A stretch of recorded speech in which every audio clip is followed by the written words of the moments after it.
Hello, my name is Marissa Mowbray. As you can hear, I have a very bad flu, so please bear with me. But here are the answers to the questions for the video. So, regarding a new skill that I learned when I was in college, I did an Arabic immersion course where I was really thrown in the deep end. It was a beginner course, and it involved a lot of heavy memorization of vocabulary lists and a lot of grammatical structures, that you also had to memorize very quickly. And it was, in the beginning, a very incredibly frustrating experience because it was a great deal of memorization in a very short amount of time. It was very easy to forget what we had learned and, before moving on to the new material. And one thing I eventually found that did help was to basically make a great effort to learn the language in context, even beyond the ability that I felt that I had.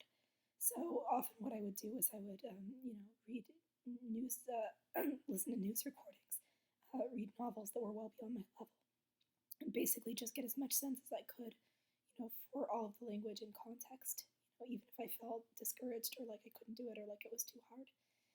In addition to a really strict schedule of memorization of that day's material, I would also just spend every spare minute that I had basically, plunging into really advanced material and just, reading as much as I could and fully immersing myself in the world of the language. And eventually that strategy did pay off because, learning the language in context and just kind of exposing myself to a huge volume of material, even material that was beyond my level, it really helped me instinctively retain basic structures and do a lot better memorization than I could have by just memorizing lists by rote. So again, it was that combination of things. And if I could have changed anything, I would have basically adopted that strategy sooner instead of, spending a full month struggling with, just trying to do rote memorization and devoting all my time to that. I do believe that programming is the same way. I think I've actually learned the most by kind of trying to tackle challenges that are a little beyond my level and kind of, banging my head against the wall, as it were.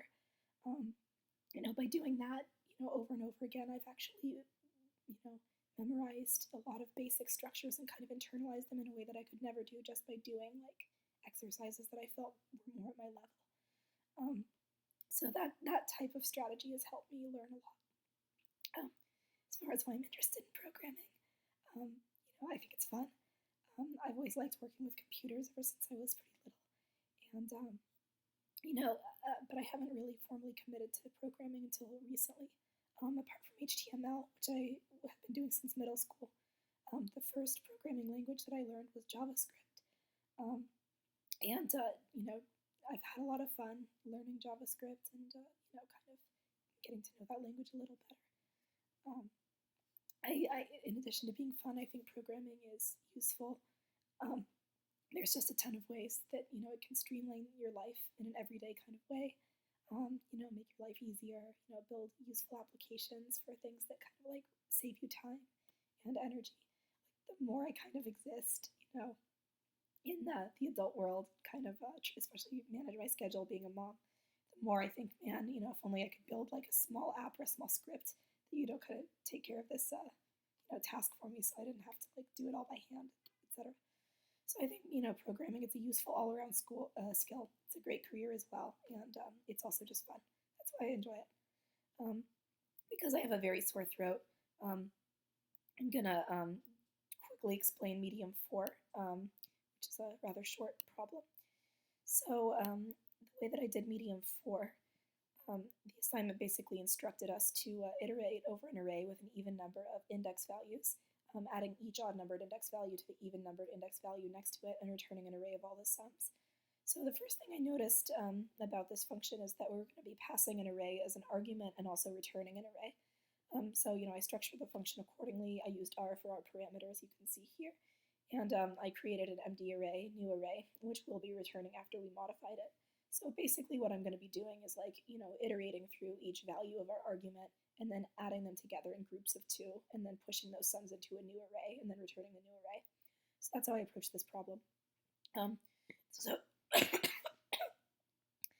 to do that, I created a for loop, which will iterate over all the index values of the original array that we passed to it. I used the modulus operator within the for loop to identify the even-numbered index values starting with 0.